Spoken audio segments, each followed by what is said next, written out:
Hi, and thank you for tuning in to Gavin Lon Digital. I'm Gavin Lon. So in part 17 of this course, we created code to facilitate the registration process for users. Currently, if a user wishes to register with our web application, a user can activate the registration dialog by either clicking the menu item in the main menu bar or by clicking the button labeled Register that resides within the Hero section of the home page. Once the user has activated the registration dialog, the user can enter relevant information into the fields within the registration dialog and click the Register button to register to become a member of our web application. In this tutorial, we are going to add code that will enable the user to click one of the cards within the Courses section of the home page to activate the registration dialog.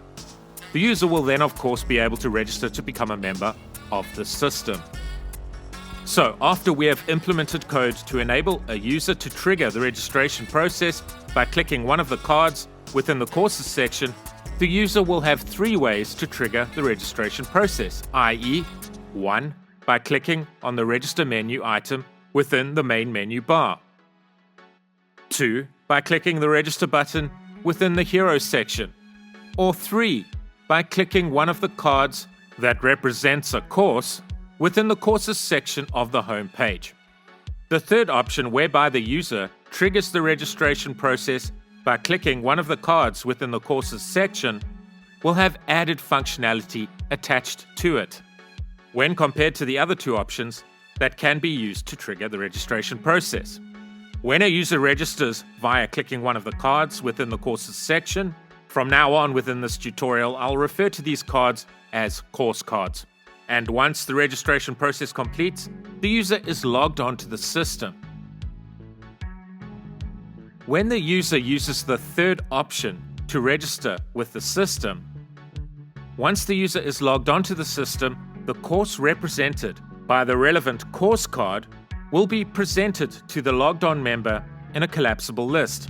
The functionality will allow the user to consume the content associated with the course represented by the relevant clicked course card immediately after the registration process completes. For content like this and much more, please consider subscribing, and please ring the bell so that you'll be notified of future releases. If you like this video, please give it a thumbs up, and please feel free to share this video with anyone you feel may gain value from its content.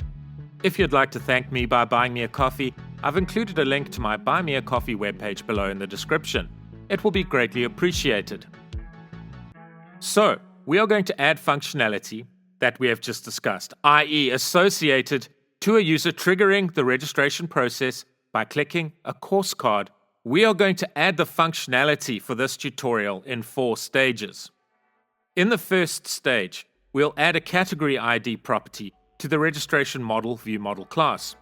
The second stage will involve adding a hidden text field within the user registration dialog, so that the relevant category ID will be passed along with the relevant registration data to the server side once the Register button on the user registration dialog is clicked. We'll then open the partial view responsible for outputting each row of course cards to the home page. We'll then set a custom attribute named data-category-ID within the anchor tag that wraps, as it were, each course card to the appropriate category ID value. This stage will also involve adding a CSS class to the relevant anchor tag. The CSS class will be named RegisterLink. We'll later use the RegisterLink CSS class as a selector within jQuery code that will be created to add the relevant category ID value to the category ID hidden text field that will be included within the registration dialog.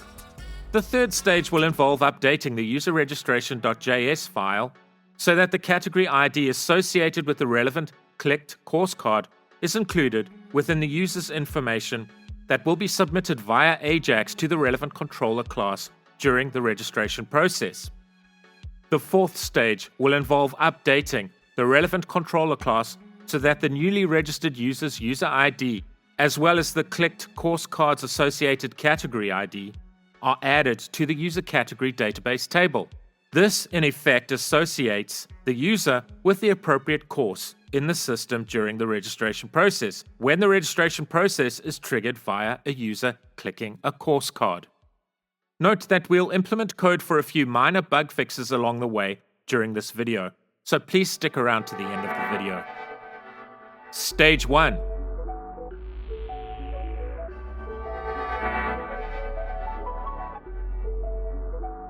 Let's open the registration model view model class and add a public property of type integer to the relevant class.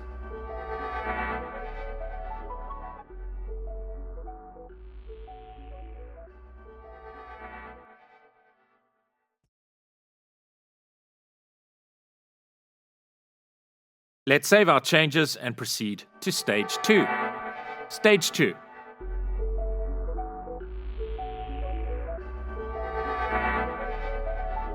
So let's open the partial view that contains our registration dialog code. So let's open the file named _user_registration_partial.cshtml, and let's include a hidden text field for the property that we have just included within the registration model view model in stage 1. So let's include this hidden form field just above the closing form tag like this.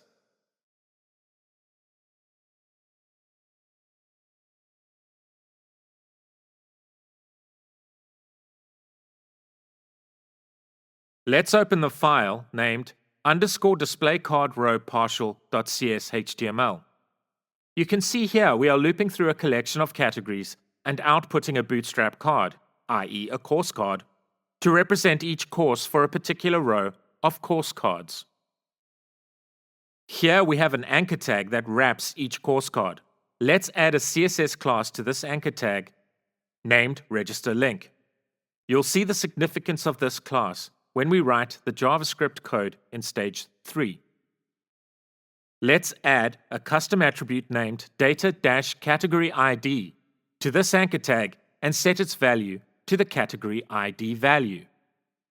So when a user clicks this link that wraps each course card, this category ID value can be inserted into the category hidden text field that we added to the user registration dialog form.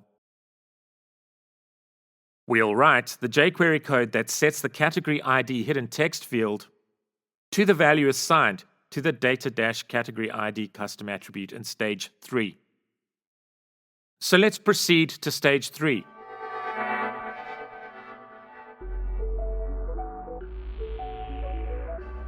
Let's open the file named userregistration.js.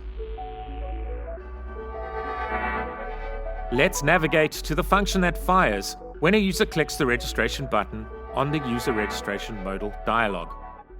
So here we have code that collates the registration field values on the client into an object that is subsequently submitted to the server side in order for a new user to be registered with the system. So we need to include the category ID that will, at this point, be present within a hidden text field named category ID within the object that will be submitted to the server side. We will write the code to insert the category ID value set to the relevant data-categoryId custom attribute into the category ID hidden text field in a bit. So let's write the code to assign the value stored in the category ID hidden text field to a variable named category ID.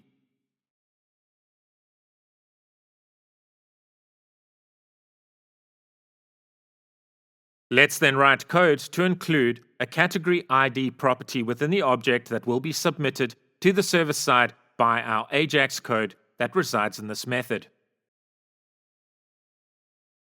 So before we write the code that displays the user category dialog to the user when the user clicks a course card, we need to handle a special case. So we need to ensure that if a user clicks on a course card, then the user subsequently clicks the cancel button or X at the top of the right-hand corner to cancel the user registration process, that the category ID hidden text field is set to a value of 0.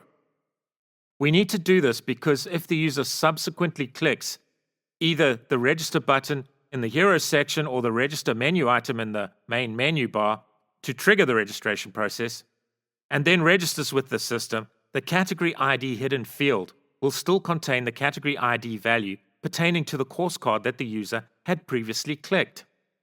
If the category ID hidden text field is set to a category ID value, the course pertaining to that category ID will appear in the collapsible list of courses displayed to users when they first log on to the system.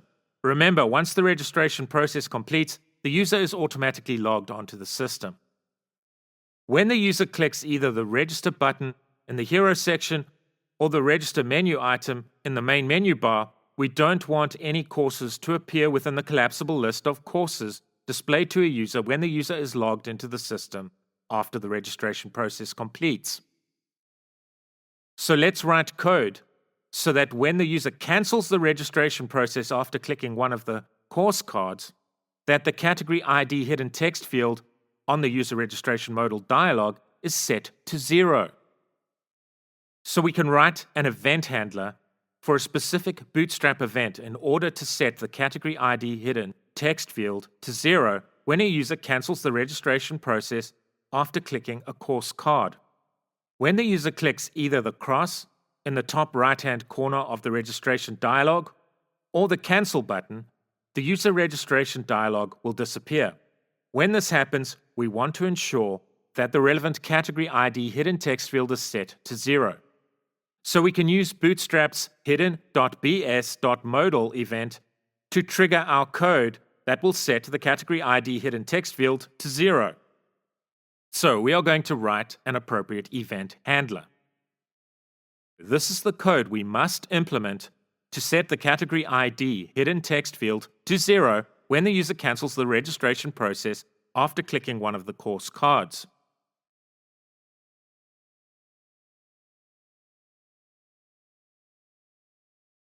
So we haven't yet implemented the jQuery code to display the user registration dialog to the user immediately after the user clicks a course card. Before the user registration dialog is displayed to the user after a course card is clicked, we want code to fire that inserts the category ID value stored within the relevant anchor tag's data-category ID custom attribute into the category ID hidden text field on the user registration dialog. Remember, we are storing the relevant category ID value within an anchor tag that wraps each course card within a custom attribute named data-category ID. We also included a CSS class within the anchor tag named register link. Let's use the register link CSS class name as a selector in our jQuery code so that we can implement code to handle the click event on a course card. Let's write the code that inserts the value set to the data-category ID custom attribute to the category ID hidden text field in our user registration dialog when the user clicks a course card.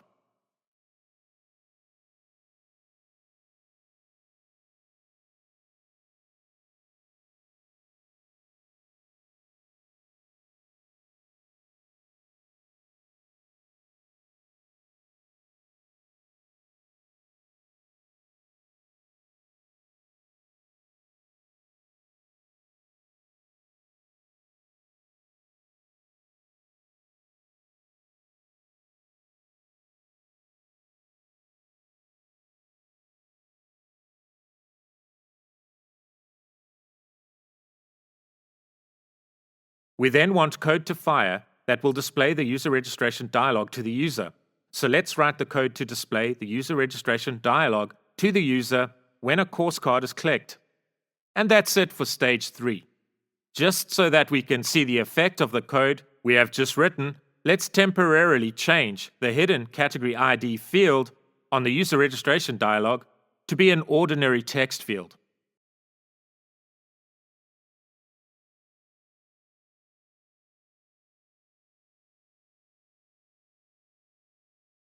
Let's test the code.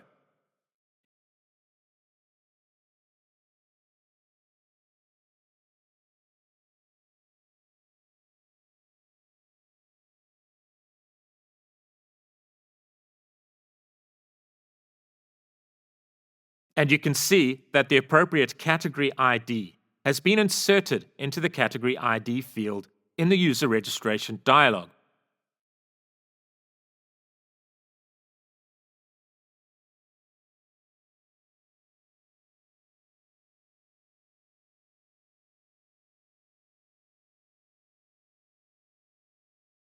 When we cancel the registration process and subsequently click the Register menu item in the main menu, the category ID is appropriately set to 0. Great. Okay, so I've noticed that the Register button within the Hero section is not working. So I'm going to fix this by including the appropriate Bootstrap custom attributes within the relevant Register button link, like this.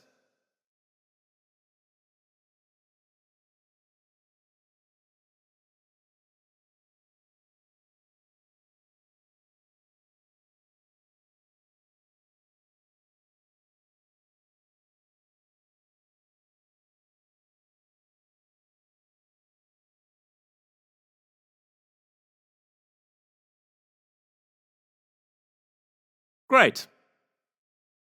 Another quick code change I'd like to make is for the purposes of ensuring that an underline doesn't appear under the text within the course cards when the user hovers the mouse pointer over the course cards. So to prevent the underline from appearing, let's add appropriate CSS code to the site.css file, like this.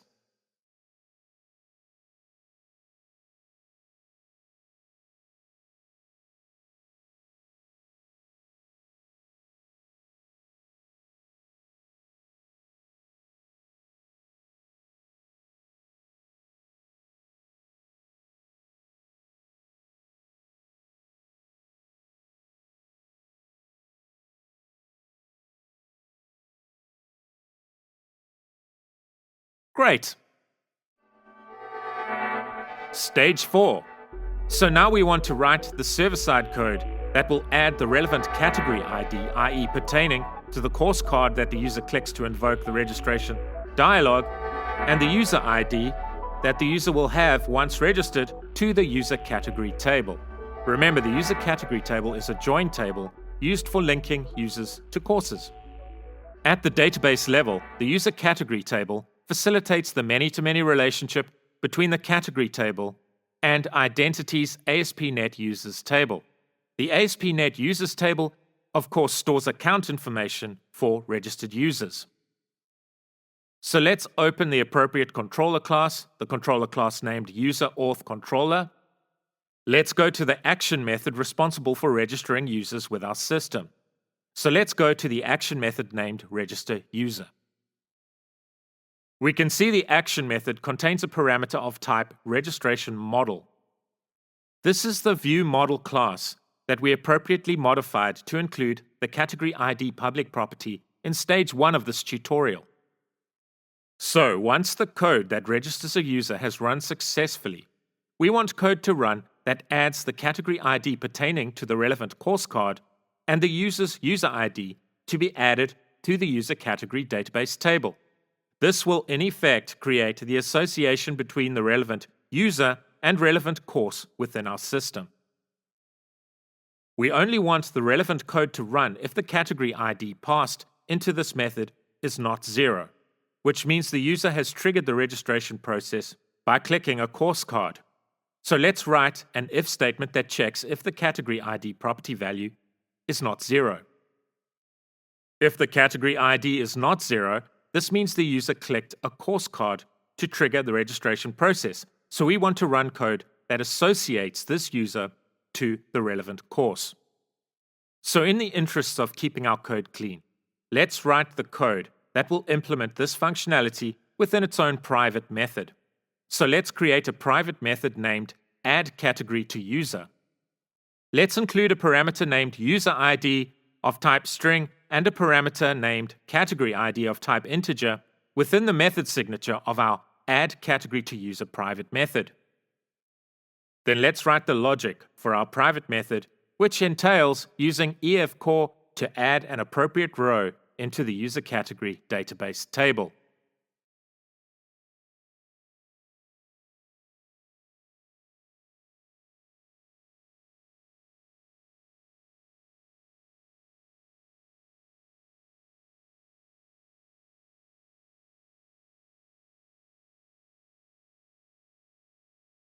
Let's then go to the registerUser action method and appropriately include a call to our Add CategoryId private method.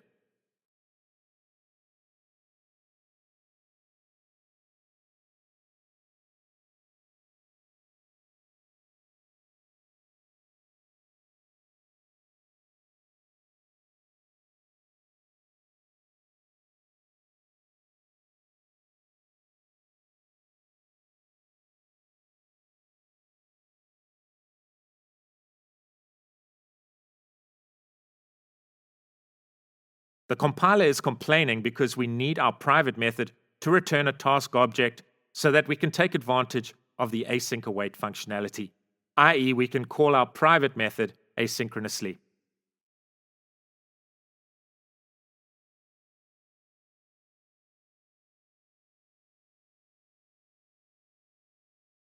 And that's it. We have written the code for stage 4.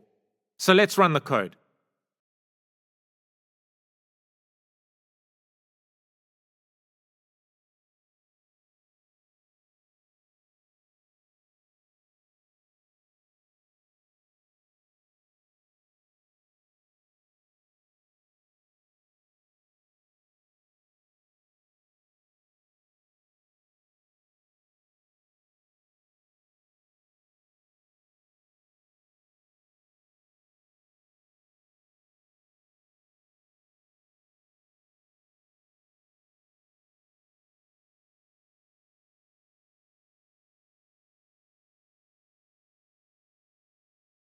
Great.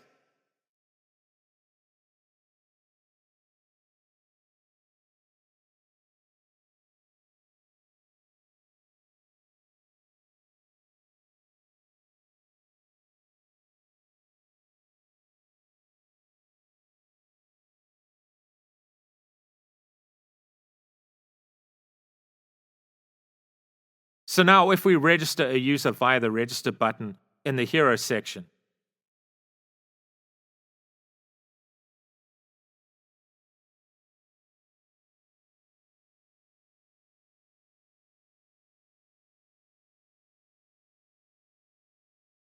okay, so we have an issue here in that we don't have access to the Choose Courses button that we implemented in the previous tutorial.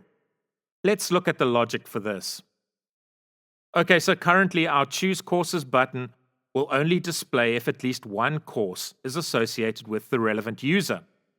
So let's say we want this button to be available even if no courses have been associated to the relevant user.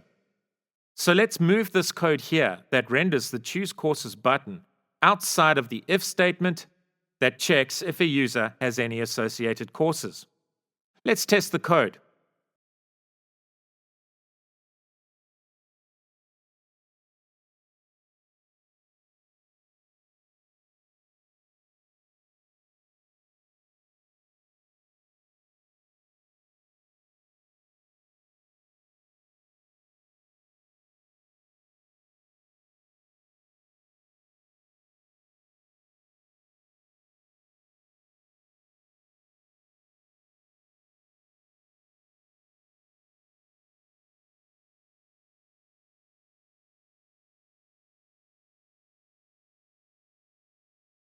Excellent. Lastly, let's modify the code so that the user's first name is displayed in the menu bar for the welcome message that appears to a user once a user has logged onto the system.